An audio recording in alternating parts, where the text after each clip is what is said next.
맨 앞에 사도신경 신앙 고백을 올립니다. 나는 전능하신 아버지 하나님 천지의 창조주를 믿습니다. 나는 그의 유일하신 아들 우리 주 예수 그리스도를 믿습니다. 그는 성령으로 잉태되어 동정녀 마리아에게서 나시고 본디오 빌라도에게 고난을 받아 십자가에 못 박혀 죽으시고 장사된 지 사흘 만에 죽은 자 가운데서 다시 살아나셨으며 하늘에 오르시어 전능하신 아버지 하나님 우편에 앉아 계시다가 거기로부터 살아있는 자와 죽은 자를 심판하러 오십니다. 나는 성령을 믿으며 거룩한 공교회와 성도의 교제와 죄를 용서받는 것과 몸의 부활과 영생을 믿습니다. 아멘. 우선 말씀부터 보고 우리 이다경 집사님께서 특송해 주시겠습니다. 말씀 어디일까요 오늘? 로마서 6장. 로마서 그렇죠. 몇 장? 네? 네? 아니 로마서를 8개월을 했는데 아직도 그 다음 순서를 모르세요? 5장. 이거 누구 탓을 하겠습니까? 제 탓이 6장. 6장이라고 했어요. 여기 6장이라고. 그런데 우리가 무슨 말 하리요? 예, 자 6장 1절에서 11절까지입니다. 자 말씀을 여러분 잘 생각하시고 잘 여러분 내용을 보시면서 자 이해가 좀 안 되시더라도 말씀 깊이 한번 보시면서 같이 합독을 합니다. 시작. 그런즉 우리가 무슨 말을 하리요? 은혜를 더하게 하려고 죄에 거하겠느냐? 그럴 수 없느니라. 죄에 대하여 죽은 우리가 어찌 그 가운데 더 살리요? 무릇 그리스도 예수와 합하여 세례를 받은 우리는 그의 죽으심과 합하여 세례를 받은 줄을 알지 못하느냐? 그러므로 우리가 그의 죽으심과 합하여 세례를 받음으로 그와 함께 장사되었느니 이는 아버지의 영광으로 말미암아 그리스도를 죽은 자 가운데서 살리심과 같이 우리로 또한 새 생명 가운데서 행하게 하려 함이라. 만일 우리가 그의 죽으심과 같은 그 양으로 연합한 자가 되었으면 또한 그의 부활과 같은 모양으로 연합한 자도 되리라. 우리가 알거니와 우리의 옛사람이 예수와 함께 십자가에 못 박힌 것은 죄의 몸이 죽어 다시는 우리가 죄에게 종노릇하지 않게 하려 함이니 이는 죽은 자가 죄에서 벗어나 의롭다 하심을 얻었습니다.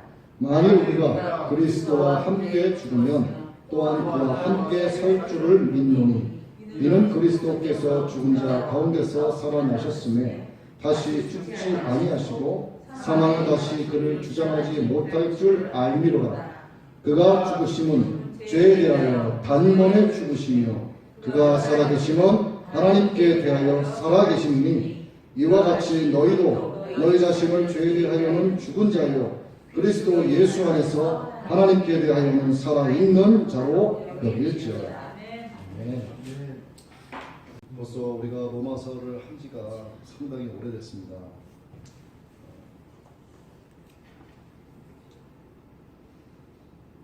여러분 가을을 채 느끼기도 전에 벌써 두꺼운 점퍼를 꺼내 입고 코트를 꺼내 입고 또 목도리를 두르고 이렇게 다니고 있어요. 여러분 이 계절을 보시면서 뭔가 느끼는 바가 없으세요? 우리 신앙인은 말이죠. 이 세상을 바라볼 때 육신의 눈으로만 바라봐서는 절대로 안 됩니다.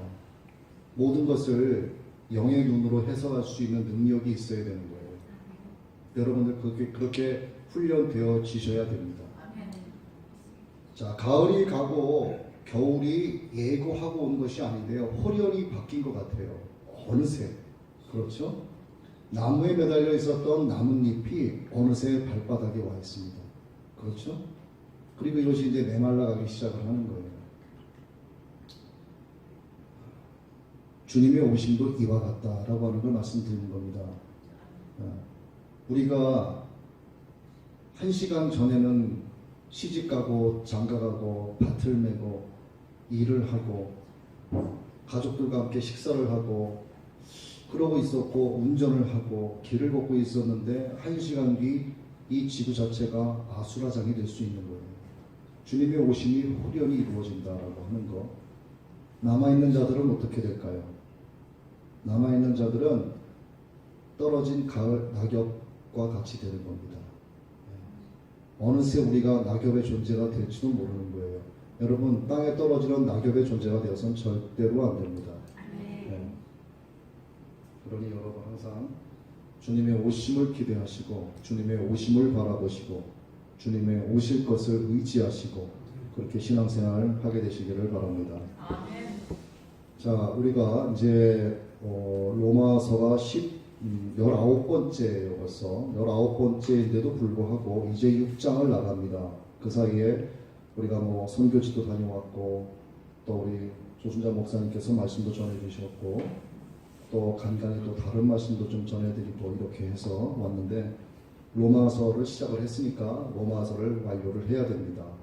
거듭 말씀드리지만 로마서 1장에서 16장까지 전체를 여러분들이 상세하게 공부하시면 복음에 관한 것, 또 창세로부터 요한계시록에 이르기까지 성경의 전반적인 지식을 여러분들이 갖게 되는 것입니다. 자, 성경에 대한 지식을 갖는다라고 하는 것은 하나님을 아는 지식이 여러분 안에 쌓인다라고 하는 뜻으로 생각하시면 되는 거예요. 자, 우리가 이렇게 하나님의 말씀을 배우고 공부하고 있어요. 우리가 하나님의 진리가 워낙 높고 광대하시고 너무나 깊으시고 넓으시기 때문에 높고 깊은 이 오묘한 진리를 우리 인간의 머리와 상식으로 이해하고 받아들이기란 여간 어려운 것이 아닙니다. 여러분, 가을 하늘, 초겨울 하늘을 이렇게 보시면 얼마나 아름답고 예쁩니까? 하지만 그 하늘을 여러분 가슴에 다 담을 수가 없어요. 우리의 눈으로 보이는 하늘만이 전부가 아니기 때문입니다. 하늘도 그런데 하물며 천지를 창조하신 우리의 주님이시겠냐 이 말이죠. 모든 일들이 말입니다. 우리가 살다 보면 우리가 분수에 넘치는 일들을 겪기도 하고 그렇죠. 우리가 감당하지 못할 어떠한 큰 것들이 우리에게 다가오거나 하면은 그 분수에 넘치는 것들에 대해서 우리가 참 감당하기가 어려울 때가 많이 있어요. 마찬가지로 너무나 심오한 진리, 우리의 머리에 감히 담을 수 없는 하나님의 그 전지전능하심과 편지하신 하나님의 속성 전부를 우리가 그 진리를 우리의 가슴으로 담아내기에는 우리는 역부족인 사람들밖에 안 됩니다. 그래서 우리는 영원한 피조물밖에 안 되는 거예요. 자, 하나님의 사랑이 크고 위대하시죠. 세상의 모든 것을 다 채우고도 남을 정도가 됩니다. 그런데 간혹 하나님의 너무나 크신 사랑 때문에 하나님을 간혹 오해하는 분들이 계세요. 어떻게 오해하느냐? 아니, 사랑의 하나님이라면서 하나님께서 어떻게 지옥을 만드실 수가 있어? 아니, 사랑의 하나님이 지옥을 만드신다는 것 자체가 조금 어불성설 아니겠어? 그게 무슨 사랑의 하나님이야? 라고 사랑의 하나님에 대해서 오해하는 경우가 있습니다. 이것은 하나님의 거룩하심과 공의하심을, 하나님의 거룩하심과 공의를 무시하는 처사예요. 또 여러분, 하나님의 주권이 있습니다. 하나님께서 모든 것을 창조하셨으니 하나님은 악도 창조하셨다. 그래서 하나님은 악하다. 이렇게 말하는 사람들도 있습니다. 자기 좋을 대로 생각하는 거죠. 여러분, 머릿속으로 상상을 해보세요. 교실에서 아이들이 공부를 하고 있습니다. 어떤 선생님이 아이들을 가르쳐 놓고 앉혀놓고 이렇게 강의를 해요. 하나님이 만약에 존재하신다면 하나님은 악한 자다. 이렇게 시작을 해요. 왜? 하나님은 선하시다고 했는데 이 세상은 악이 존재한다. 그렇다면 악을 하나님께서 창조하신 것이다. 그러므로 하나님은 악하다. 이렇게 자기의 논리를 펴니다. 그 어린 학생들이 앉아있는 자리에 한 학생이 일어나서 선생님께 질문을 합니다. 선생님, 추위가 존재하나요? 이렇게 질문을 해요. 그 선생님이 당연히 존재하지. 그랬더니 아이가 뭐라고 이야기하냐면, 아닙니다 선생님, 추위는 존재하지 않습니다. 그 공간 속에 열이 없는 것이지 추위가 존재하는 것이 아닙니다. 또 이야기합니다. 선생님, 어둠이 존재합니까? 그랬더니 어둠 존재하지. 그랬더니 아닙니다. 어둠은 존재하지 않습니다. 어둠이 존재하는 것이 아니고 그 가운데서 빛이 빠져 있기 때문에 어두워진 것입니다. 고로 어둠은 존재하지 않고 우리가 빛은 연구할 수 있지만 어둠은 연구할 수 없습니다. 또 질문을 해요. 선생님, 악이 존재합니까? 그랬더니 선생님이 대답을 못하는 거예요. 조금 전까지도 악이 존재한다. 하나님은 악을 창조하셨다. 고로 하나님은 악하다라고 자기의 논지를 펼쳤던 그 선생이 아이의 질문에 대답을 못합니다. 선생님, 악이 존재합니까? 대답을 못하고 학생을 물끄러미 쳐다보고 있자 아이가 이렇게 이야기해요. 선생님, 악은 존재하지 않습니다. 이 세상을 하나님께서 선하게 창조하셨습니다. 하나님께서 빠지신 그 자리가 악입니다. 고로 악은 존재하지 않습니다. 하나님이 안 계시는 것만 존재합니다. 그 아이가 아인슈타인이에요. 아인슈타인의 10대 초반때의 이야기입니다. 이게 실제입니다. 얼마나 놀라워요. 그 이야기를 물리학에 기초해서 오히려 선생님께 반론을 제기하는 거예요. 선생님이 아무 말도 못합니다. 성경이 말씀하시는 진리에 대해서 우리가 그 심오한 깊이를 다 헤아릴 수가 없습니다. 자, 우리는 지난번에 배운 5장 20절 말씀을 한번 돌이켜봐야 됩니다. 5장 20절 말씀 여러분 혹시 보시겠습니까? 자, 율법이 들어온 것은 범죄를 더하게 하려 함이라. 그러나 죄가 더한 곳에 은혜가 더욱 넘쳤나니. 자, 죄가 더한 곳에 은혜가 더욱 넘쳤다. 이거를 악용하는 사람들이 있어요. 자, 죄 짓지 않고 그냥 맹숭맹숭하게 신앙생활하는 것보다 죄를 짓고 하나님 앞에 나아가서 회개하고 무릎 꿇고 가슴을 치면서 용서함 받고 눈물 콧물로 하나님 앞에 앉는 그렇게 신앙생활하는 것이 오히려 액티브한 신앙생활 아니겠습니까? 이렇게 이 문장을, 이 하나님의 말씀을 왜곡되게 해석하는 사람들이 있다 이 말입니다. 이것은 하나님의 진리를 올바르게 깨닫지 못한 데서 나오는 이야기죠. 자, 우리가 오늘 6장을 읽었습니다. 자, 6장 1절 말씀을 봅니다. 그런즉 우리가 무슨 말을 하리요? 은혜를 더하게 하려고 죄에 거하겠느냐? 이런 말씀이 있습니다. 우리가 지금 조금 전에 읽었던 여러분 그 5장 20절의 말씀, 죄가 더한 것에 은혜가 더욱 넘치니라. 그리고 6장 1절에 우리가 무슨 말을 하리요? 은혜를 더하게 하려고 죄에 거하겠느냐? 이게 무슨 얘기입니까? 하나님의 은혜를 입기 위해서 죄를 지으면 안 된다라고 하는 거예요. 은혜를 더 받기 위해 계속 죄를 지어야 하겠습니까? 라는 질문에 대해서 명확하게 2절에서 답변을 합니다. 그럴 수 없느니라. 무섭게 칼로 찌르는 선언하시는 이런 말씀인데 진리를 오해하고 악용하는 자에 대해서 하나님이 이렇게 강경하게 단호한 어조로 말씀하신다는 것을 여러분은 잊어서는 안 됩니다. 자, 죄가 많은 것에 은혜가 넘친다고 해서 죄를 자꾸 범해서는 안 된다는 거죠.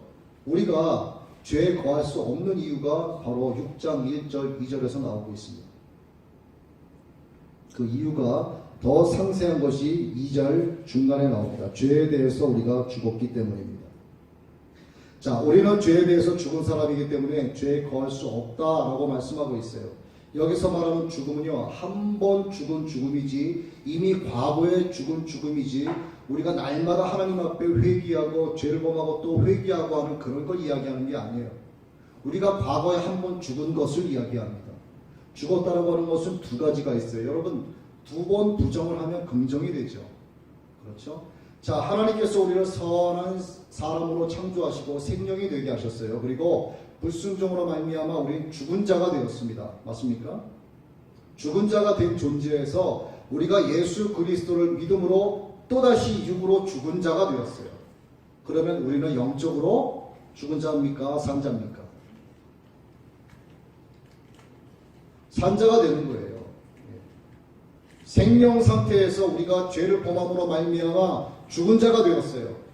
죽은 자에서 우리의 육이 예수 그리스도를 믿음으로 말미암아 죽었기 때문에 영적으로 산 자가 됐다 이 말입니다. 지금 여기서 말씀하는 것은 이거예요. 죄에 거할 수 없다라고 하는 것은 우리가 한 번 과거에 죽었다라고 하는 것을 이야기하는 거예요. 그래서 과거 동사로 쓰이고 있습니다. 이것은 죄를 안 지으려고 날마다 죽어야 한다는 의미가 아니고, 그리고 앞으로 거룩하게 살기 위해서 영적으로 계속 죽는 훈련을 해야 한다라고 하는 것도 아닙니다. 우리가 한 번 아예 죽었다라고 하는 걸 얘기하는 거예요. 자, 바울이 고린도전서에서 고백했던 이런 말씀이 있습니다. 나는 날마다 죽노라 하는 이런 유의 죽음이 아닌 거예요. 이건. 예수 그리스도로 말미암아 우리의 육신이 완전히 죽은 것을 이야기하는 것입니다. 고로 우리는 뭐냐면 마음으로 믿어 의에 이르고 입으로 시인하여 구원에 이른 성령으로 말미암아 거듭난 존재가 된 것을 얘기하는, 그래서 우리는 죽었다라고 표현을 하는 겁니다. 이것을. 그러면 우리가 언제 죽었냐 하는 것을 봐야 됩니다. 그 대답을 우리가 읽은 본문 전체를 가지고 검토하기 전에 좀 더 우리가 기억하기 좋도록 먼저 한마디로 요약을 하자면 11절 말씀에 그 말씀이 있어요. 11절 말씀을 한번 봅니다. 이와 같이 너희도 너희 자신을 죄에 대하여 죽은 자요 그리스도 예수 안에서 하나님께 대하여는 살아있는 자로 여길지어다. 자, 보시면은 이와 같이 너희도 너희 자신을 죄에 대하여 죽은 자요 이런 말씀이 있습니다. 죄에 대하여 죽었다.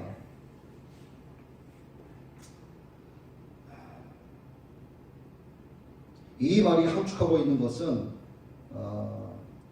그러니까 이 말이 함축하고 있는 것은 이와 같이라고 하는 말씀 여러분들이 주목을 하셔야 되는 거예요. 이와 같이. 이와 같이는 뭐냐면 예수님께서 십자가에서 못 박혀 죽으시고 그 죽었던 시체를 로마 군사들이 장사 지냈습니다. 그리고 큰 돌로 무덤을 막았어요. 자, 그렇다면 장례를 치렀다라고 하는 것은 그 사람의 완전한 죽음을 의미하는 것이겠죠. 예수님의 죽음과 함께 우리가 죽었다라고 하는 걸 이야기하는 거예요. 우리가 아담의 죄를 범해서 이 세상에 죽음이 왔고 죄가 들어왔다라고 했을 때 우리는 아담이 범했던 에덴 동산 그 자리에 거하고 있었진 않았지만 우리는 아담이 죄를 범했을 때 우리는 그 자리에 함께 있었다라고 우리가 5장에서 말씀을 나눈 바가 있어요. 같은 맥락입니다. 이와 같이 예수님께서 십자가에서 못 박혀 죽으시고 완전하게 장례 치른 그 죽음과 같이 우리가 완전히 죽었다. 죄에 대해서 완전히 죽었다라고 하는 것을 이야기하는 거예요. 그 이와 같이가 바로 이것을 의미하는 것입니다. 자, 그 다음에 예수 그리스도께서 세상에 오셨다라고 하는 것은 죄가 왕노릇하는 영역으로 들어오셨다는 걸 얘기하는 거예요. 이것은 성육신의 의미, 성탄의 의미가 들어가 있습니다. 예수님께서 이 땅에 오셨다라고 하는 것은 죄가 왕노릇하고 있는 이 땅에 이 영역에 주님께서 오셨다라고 하는 것을 가리키는 것이고 예수님께서 여자에게 나셨고 율법 아래 매이셨고 천사보다 못한 처지에 놓이셨다라고 하는 것은 죄의 권세가 미치는 자리에 주님이 오셔서 죄의 영향권 아래에서 사셨다라고 하는 것을 뜻하는 거예요. 그리고 마치 죄인처럼 죄사함을 받는 세례를 사도 요한으로부터 세례를 받으셨고 죄인처럼 마귀에게 시험도 받으셨어요. 친구인 나사로의 죽음 앞에서 예수님은 눈물까지 흘리셨습니다. 드디어 예수님은 하나님으로부터 완전히 버림받는 자리에까지 갔어요. 어째요 나를 버리시나이까 십자가에 못 박혀 하늘을 향하여 아버지를 향하여 부르짖음에도 불구하고 하나님께서는 독생자 예수가 죽는 것을 차갑게 외면해버리고 마셨다 이 말이죠. 자, 11절에 나오는 이와 같이란 말씀을 다시 봅니다. 예수님에게 일어난 사건이 예수님에게 일어난 십자가 죽음이라고 하는 이 사건이 그를 믿는 우리에게 그대로 일어났다라고 하는 것을 가리키는 거예요. 자, 이것이 한마디로 요약하는 말인데 예수님이 십자가에서 죽으실 때 우리도 죽었다. 죄에 이리저리 끌려다니고 고통을 당하던 우리가 주님과 함께 그 처절한 운명의 종지부를 찍었다라고 하는 것을 말하는 것입니다. 그리고 죽으셨던 예수님은 사흘 만에 다시 부활하셨죠. 이런 아버지의 영광으로 말미암아 그리스도를 죽은 자 가운데서 살리심과 같이 4절의 말씀, 자, 아버지의 영광은 곧 성령의 능력을 가리킵니다.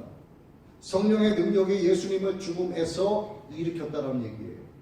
자, 사도행전 2장 24절의 말씀은 하나님께서 사망의 고통을 풀어 살리셨으니 이는 그가 사망에게 매여 있을 수 없었습니다. 예수님께서는 사망에게 매여 있을 수 없었어요. 유대 종교 지도자들은 예수의 시체를 받아서 상부에다가 부탁을 해서 로마 군인들을 통해서 무덤 앞을 지키게 했습니다. 큰 돌로 막아서 사흘 만에 살아나리라 했던 예수의 그 말을 기억을 하고 나오지 못하게 하려고 막았습니다. 세상은 예수님의 부활하심을 막을 수가 없었어요. 아무리 겹겹이 철통 보완을 해도 예수님은 사흘 만에 부활을 하신 것입니다. 죽음은 예수님을 붙들어 놓으려고 발악을 했습니다. 이 무지막지한 돌덩어리는 무덤을 임봉하고 흰색 파수꾼들을 통해서 지켰지만 어쩔 수가 없었어요. 예수님은 결국 사망 권세를 이기시고 살아나셨습니다. 자, 예수님이 부활하셨다라고 하는 것은 하나님께 대하여 사셨다라고 하는 것을 말합니다. 11절 말씀에 있었죠. 이는 그리스도께서 죽은 자 가운데서 사셨음에 다시 죽지 아니하시고 사망이 다시 그를 주장하지 못할 줄로 알미로다. 9절 말씀에 있습니다. 바로 이것이 하나님께 대하여 살았다라고 하는 의미입니다. 자, 이제 죽음이 예수님을 지배할 수 없고 해칠 수 없게 된 거예요. 그 이유는 그가 본래 가졌던 하나님의 영광을 부활과 동시에 회복했기 때문에 그렇습니다. 그분이 이 세상에 오시기 전에 하나님과 더불어 누렸던 하나님 나라의 그 창조주의 영광을 죽음과 부활을 통하여 되찾으신 거예요. 요한복음 17장 5절에 보면 예수님이 기도하신 내용이 나옵니다. 자, 17장 5절 말씀 제가 읽어드릴게요. 아버지여, 창세 전에 내가 아버지와 함께 가졌던 영화로서 지금도 아버지와 함께 나를 영화롭게 하옵소서. 예수님은 창세 전에도 창조주 하나님이신 아버지와 함께 영화를 누리셨다 이 말입니다. 아버지여, 나로 아버지와 함께 다시 영화를 누리게 하옵소서. 예수님의 부활이 하나님의 영광을 회복했다라고 하는 것을 말하는 것입니다. 예수님의 이 기도가 부활과 함께 성취가 됐다는 거죠. 주님은 죽음이 따라올 수 없는 생명의 영역인 의의 나라로 오르셔서 볼지어다 이제 세세토록 살아있어 사망과 음부의 열쇠를 가졌노라 이렇게 선포하셨습니다. 예수님의 부활이 없었다면 이러한 선포가 있을 수가 없었어요. 생명의 왕노릇하는 의의 자리에서 주님이 사망과 음부를 심판하시는 자가 되었다 이거죠. 이와 같이라는 원칙에 의해서 우리도 하나님께 대하여 살았다 이 말입니다. 우리가 지금 겪는 고난은 장차 다가올 영광과 좋게 비교할 수 없도다. 우리가 예수 믿는 삶을 살아가면서 남들 세상 사람들이 다 하고 다 즐기는 건 우리는 하지 못하고 살아요. 왜? 하지 못해서가 아니고 하나님의 영광을 위하여 우리는 절제하는 것입니다. 그래서 세상 사람들은 왜 그렇게 힘들게 사냐라고 이야기하기도 하죠. 그러나 우리에게 다가올 장차 다가올 그 영광과 좋기 지금의 고난이 비교될 수 없기 때문에 우리 인내하면서 주의 자녀로 살아가는 것입니다. 아담이 죄를 지을 때 우리는 그 자리에 없었지만 거듭 말씀드립니다. 우리는 함께 죄 지은 자가 되었고 그 결과 아담이 죽은 것처럼 우리도 함께 죽었다고 했습니다. 마찬가지로 예수 그리스도 십자가에 못 박히실 때 우리가 그 자리에 없었지만 우리는 그와 함께 십자가에 못 박혀 죽으신 것이고 그가 사망 권세를 이기시고 부활하셨을 때 우리는 그 자리에서 그 장면을 목도하지 않았지만 우리는 주님과 함께 부활했다 이 말입니다. 죄에 대해서는 죽은 자가 되었다 이 말이에요. 사망이 쏘는 것은 죄요. 활시위가 율법으로 말미암아 율법을 완성하신 예수 그리스도 우리가 믿음으로 말미암아 활이라고 하는 율법 활의 시위가 끊어졌기 때문에 사망이라는 놈이 쏘는 화살을 죄의 화살을 우리에게 쏠 수 없다 이 말입니다. 당길 수 있는 활의 시위가 없는 거예요. 율법이 끊어졌기 때문에 우리에게서. 그런데 이것에 대해서 우리가 이와 같이 예수와 함께 죽은 것처럼 되고 이와 같이 예수의 부활과 함께 우리가 다시 산 것처럼 이것은 우리가 선택할 수 있는 문제가 아니라는 것입니다. 오늘 여러분께서 이 자리에 나와서 하나님께 찬양과 경배를 올려드리는 것도 여러분 자유에 의한 선택이 아니고 주의 성령께서 여러분의 발걸음을 이곳으로 인도하셨다 이 말입니다. 이 사실을 믿으시기를 바랍니다. 하나님께서 정하시고 다루시는 일입니다.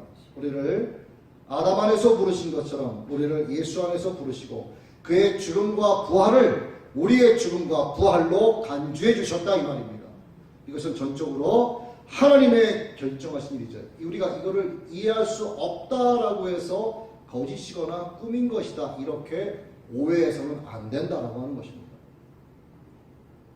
자, 어떻게 이와 같이의 원칙이 성립될 수 있겠느냐 하는 질문을 우리가 던져볼 수 있습니다. 도대체 무엇에 근거해서 그것이 가능한 것인가에 대한 것이죠. 자, 이 대답은 11절 중간에 있는 말 한마디에 집약되어 있습니다. 11절 중간 말씀 그리스도 예수 안에서 하나님께 대하여는 사랑하는 자로 여길지어다. 그리스도 예수 안에서. 자, 사도 바울이 쓴 서신에서 말입니다. 사도 바울이 가장 많이 사용한 말 중에 하나가 바로 이거예요. 그리스도 예수 안에서 주의 종된 나 바울은, 그리스도 예수 안에서 사도된 나 바울은, 아주 사도 바울의 입에 이 말이 붙어. 이것은 사도 바울의 신학 사상을 이야기하는 거예요. 이게 헬라어로 번역이 됐을 때는 약간의 의미가 다르기 때문에 정확히 몇 번을 사용했다라고 알 수가 없어요. 최소한 164번에서 200번을 반복해서 이 말을 사용했습니다. 그리스도 예수 안에서. 자, 그리스도 예수 안에서 이 말이 구체적으로 설명해 주는 것은요, 본문 3절에서 9절까지의 내용이 바로 그리스도 예수 안에서라고 하는 말에 대해서 구체적으로 설명을 해주고 있는 것입니다. 이것은 그리스도와 우리의 연합 관계를 이야기하는 거예요. 그리스도 예수 안에서 주님과 우리의 연합된 관계를 말하는 것입니다. 매우 중요한 것입니다. 이것이. 자, 우리는 예수와 함께 한 몸이 되었다라고 하는 것을 이야기하죠. 실감나게 여러분께 말씀을 드리자면 예수님과 우리가 결혼한 거예요. 주님은 신랑이시요 우리는 신부라 이 말입니다. 그래서 주님이 말씀하셨잖아요. 신랑, 신부. 이것보다 적절한 표현이 없습니다. 여러분들은 지금 어디에서 살고 계세요? 네? 수원에서요? 그리스도 예수 안에서 살고 계신 겁니다. 네, 예수 안에서 살고 계신 거예요. 여러분들은 저녁 식사로 무엇을 먹었습니까? 예? 아니 그렇게 말씀하시나요? 하나님의 은혜를 먹고 마신 거예요. 여러분들은 무슨 일을 하고 있습니까? 그리스도 예수 안에서 우리에게 주신 사명자의 일을 감당하고 있는 것입니다. 여러분의 일터는 일터가 아니고요. 주님께서 우리에게 주신 사명을 감당하는 사명지가 되는 거예요. 거기가 사역지가 되는 겁니다. 우리가 먹고 마시고 자고 일어나고 놀고 행하고 모든 것은 우리의 모든 언행입니다. 그래서 예수 안에서 이루어지는 것입니다. 예수 그리스도 우리가 결혼한 관계라 이 말이에요. 여러분이 신부고 나 남자인데 왜 그러세요? 징그럽게 이러지 마시고 주님이 신랑이시고 우리가 신부라 이 말이에요. 이것보다 적절한 표현이 없기 때문에 그런 거예요.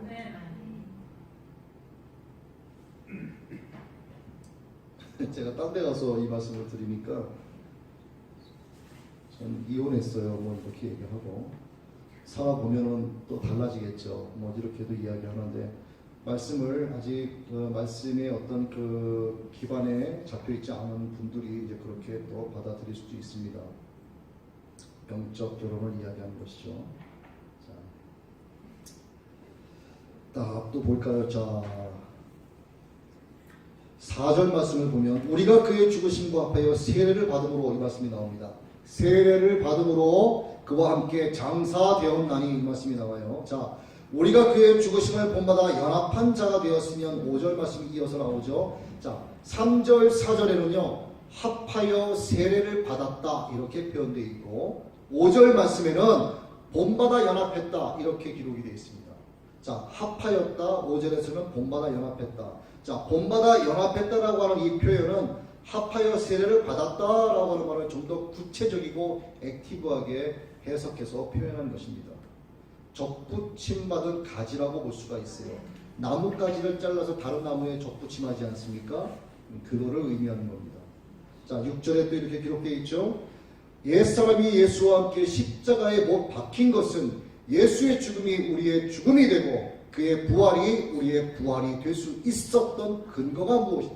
우리가 세례를 받았기 때문이라 이 말입니다. 우리가 세례를 받았기 때문에 세례를 통해서 우리 모두는 예수 그리스도 안에 들어가 있다 이 말입니다. 그런데 여기서 말하는 세례는요, 1차적으로 물 세례를 가리킨다고 볼 수가 있어요. 이 말씀에서의 해석은요, 물 세례를 가리키는 겁니다. 자, 집례 목사가 성부와 성자와 성령의 이름으로 세례를 주노라 하고 성도의 머리에 물을 이렇게 뿌리는데, 여기서 말하는 세례는요, 물을 머리에 뿌리는 정도의 세례가 아니고 침례를 얘기하는 겁니다. 예. 그래서 물 속에 집례 목사가 세례를 주노라 하고 날일자로 이렇게 물에 들어갔다가 다시 일어나는 거니, 당신은 예수와 함께 죽었습니다. 당신은 예수와 함께 사셨습니다. 이걸 얘기하는 거죠. 필요하신 분은 말씀하세요. 제가 한강 가서 해드릴게요. 자, 이런 관점에서 볼 때 말이죠.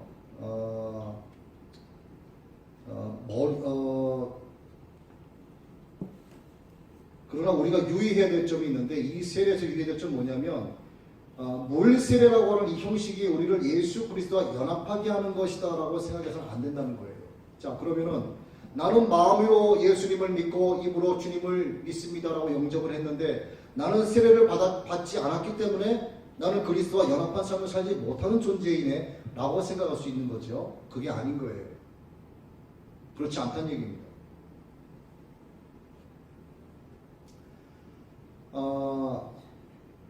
엄격히 말씀드리면 물 세례를 받을 때 그리스도 예수 안에서 연합이 이루어지는 것이 아니고, 물 세례는 믿음으로 죄사함을 받고 그리스도와 연합되었다라고 하는 사실을 공인하는 후속 절차에 지나지 않는 거예요. 후속 절차. 자, 좋은 예로 사도행전 10장 말씀을 들 수가 있습니다. 베드로가 이방인 고넬료의 집을 찾아가서 예배를 집도하죠. 거기서 복음을 전하고 있는데 갑자기 고넬료 집안에서 말씀을 듣는 모든 사람들에게 성령께서 임합니다. 그러자 베드로가 뭐라고 말했습니까? 이 사람들이 우리와 함께 성령을 받았으니 누가 능히 물로 세례를 금하리요? 이렇게 베드로가 말합니다. 믿음과 성령 세례가 먼저고 그 다음이 물 세례다라고 하는 것을 정확하게 짚어주는 말씀인 거예요. 예수님을 마음으로 믿어 의에 이르고 입으로 시인하여 구원에 이른 뒤에 따르는 후속 절차라고 말씀을 드렸죠. 마찬가지로 우리는 예수 그리스도 안에 들어오게 하는 이 연합은 물세례라는 의식 절차를 통해서가 아니라는 것입니다. 예. 여러분들이 마음으로 나는 예수님을 믿습니다. 입으로 예수님은 나의 구세주가 되셨습니다라고 시인하는 것이 예수 그리스도와 함께 죽었고 예수 그리스도와 함께 부활했고, 고로 나는 예수 그리스도와 함께 예수 그리스도 안에서 존재하는 자가 되었다라고 하는 것을 얘기하는 거예요. 그리고 나서 후속 절차로 이루어지는 것이 세례라 이 말입니다. 자, 마음으로 믿고 입으로 시인한 자들에게서 오는 첫 번째 성령의 충만함의 역사가 나타나는 고백이 바로 갈라디아서 2장 20절의 말씀이 되는 거예요. 내가 그리스도와 함께 십자가에 못 박혔나니 그런즉 이제는 내가 사는 것이 아니요 내 안에 그리스도께서 사시는 것이라.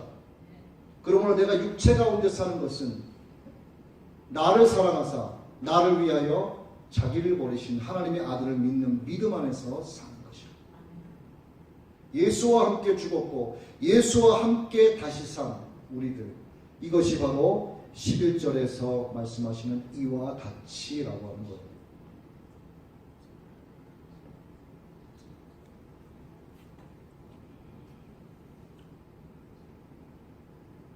자, 6절 말씀을 한번 볼까요? 우리가 알거니와 우리의 옛사람이 예수와 함께 십자가에 못 박힌 것은 죄의 몸이 죽어 다시는 우리가 죄에게 죄의 종노릇 하지 않게 하려 합니다. 자, 우리의 옛사람이 예수님과 함께 십자가에 못 박혀 죽었습니다. 아까도 말씀드렸죠. 옛사람이라고 하는 것은 우리의 본성이나 기질을 죽였다라고 얘기하는 것이 아니에요. 우리의 본성과 기질 등의 그런 근성을 이야기하는 것이 아닙니다. 우리의 몸에 남아있는 죄의 성향을 의미하는 것도 아니에요. 옛사람은 아담 안에서 함께 죄를 지었던 나를 이야기하는 겁니다. 존재적 죄인인 나를 이야기하는 거예요. 그 존재적 죄인인 내가 예수 그리스도와 함께 죽었다라고 하는 거예요. 예수님께서 십자가에 못 박혀 장례까지 치고 완전히 사형 선고를 당한 것처럼 내가 존재적 죄인이 완전히 죽어 없어졌다는 얘기입니다. 이거는 여러분 매우 중요한 말씀이에요. 여러분, 죽음이라고 하는 것이 어떤 사람이 빚을 많이 졌어요. 채무자예요. 몇십억 빚을 지고 있어. 채권자들에게 날마다 시달리고 어려워합니다. 그렇죠? 그런데 이 사람이 죽었어요. 어떻게 할까요? 채권자들이. 빚쟁이들이 어떻게 할까요? 빚쟁이들도 두 손 드는 겁니다. 죽은 자 앞에서 무슨 말을 합니까? 어쩔 수가 없는 거예요. 세상의 모든 것들은 죽음 앞에서 무력해지고 마는 것입니다. 마찬가지 우리는 예수 안에서 죽었죠. 존재적 죄인 자체가 죽었단 말입니다. 그렇기 때문에 세상의 권세를 쥐고 있는 사망 권세 사단의 그 영이 우리를 함부로 하지 못하는 거예요. 왜? 우리는 죄에 대해서 완전히 죽은 자가 되었기 때문에 더 이상 죄의 화살을 사망에 쏘지 못한다 이 말입니다. 자, 4절 말씀에 나오죠. 우리도 그와 함께 장사되었나니. 우리도 그와 함께 장사되었나니. 예수께서 십자가에 못 박혀 장례를 치르시게 될 때 우리도 주님과 함께 죽은 자가 되어서 장례 치른 자가 되었다 이 말입니다. 존재적 주인 자체가 죽어 없어졌다 이 말이에요. 아담으로 말미암아 세상에 죄가 들어왔고 죄로 말미암아 죽은 자가 되었는데 그래서 존재적 죄인으로 살고 있던 내가 또다시 예수로 말미암아 죽었어요. 죽음과 죽음이 이어지니까 긍정 효과가 나타나지 않습니까? 그러니까 살았다 그 얘기예요.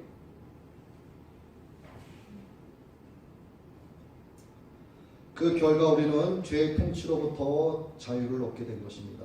우리가 알거니와 우리 옛사람이 예수와 함께 십자가에 못 박힌 것은 죄의 몸이 멸하여 다시는 우리가 죄의 종로로 타지 아니하려 함이니 이는 죽은 자가 죄에서 벗어나 의롭다 하심을 얻었음이니라. 우리 옛사람이 십자가에서 죽은 것은요, 우리 죄의 매인 육체를 죽여서 다시는 죄의 종이 되지 않게 하려는 것이다 라고 말씀할 수 있습니다. 죄에 끌려다니던 우리는 이미 십자가에서 죽었습니다. 이렇게 달라진 처지에 있는 우리가 어떻게 은혜를 더 받으려고 5장 20절의 말씀에서와 같이 죄를 범하며 살 수 있겠냐 이 말이죠.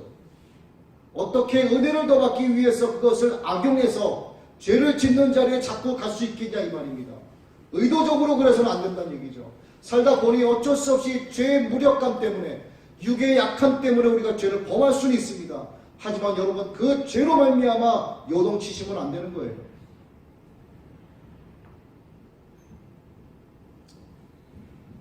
우리는 예수님께서 부활하셨기 때문에 우리도 함께 예수님과 함께 새 사람이 되었습니다. 이제 우리는 은혜가 왕노릇하는 세계에서 살고 있는 겁니다. 우리의 신분은 더 이상 죄인의 신분이 아니고 죄의 종이 아니죠. 우리는 의의 종입니다. 이렇게 새로운 신분이 된 사람이 어떻게 은혜를 더하게 하려고 죄에 머물 수 있겠느냐라고 하는 것이죠. 네. 자, 우리는 주체의식을 좀 분명히 해야 합니다. 네가 누구냐 하는 질문이 있어요. 이 질문 앞에서 나는 예수님과 함께 산 사람이다 라고 대답할 수 있어야 합니다. 너는 어디에서 사느냐 했을 때 나는 예수 그리스도께서 지배하시는 세상에 살고 있습니다 라고 대답할 수 있어야 합니다. 여러분들이 존재적 죄에서 완전히 죽어 없어지고 예수 그리스도의 부활과 함께 새로 나신 새로 산 자가 되었기 때문에 자 이렇게 한번 예를 들어 볼게요. 여러분이 집안 보안을 초통같이 잘 합니다. 집에서 외출하실 때 집을 잘 잠궈요. 그런데 도둑놈이 들어왔어요. 도둑놈이 들어와서 여러분 집안을 다 해집고 중요한 금덩어리 이런 것들을 들고 가다가 주인하고 딱 맞닥뜨렸어. 네? 도둑놈이 칼을 양쪽에 들고 있어요. 그랬더니 그 집안 사람이 납작 엎드려서 도둑놈에게 이렇게 얘기합니다. 이제 당신이 우리 집안에 있는 모든 돈과 금덩어리를 다 가져왔으니 당신이 이 집안의 주인이 되어 주옵소서. 여러분 이게 말이 된다고 생각하세요? 이게 바로 그 말씀을 드리는 겁니다. 우리는 한번 구원 받았고 우리가 죄를 범한다라고 해서 구원 문제까지 들먹이지 말라 이 말입니다. 나는 구원받은 존재가 맞아요. 내가 죄를 지었기 때문에 구원의 문제와 연결해서 나 같은 놈이 구원받으실 수 있을까? 그게 아니라 그 말입니다. 구원 받죠. 예. 내가 집안을 잘 정리하고 이렇게 깨끗하게 하고 잘 지키고 있는데 도둑놈이 들어와서 물건을 훔쳐갔다고 해서 도둑놈 앞에 무릎 꿇고 당신이 집안의 주인이 돼서 사는 거하고 똑같은 거예요. 내가 죄를 범했다라고 해서 나는 안 돼. 죄여, 죄를 주관하시는 악마여, 악령이여, 사탄이여, 당신은 나의 주인이 되옵소서. 안 된다는 얘기입니다. 여러분들은 성씨가 무슨 성이 뭐예요? 성이 뭐예요?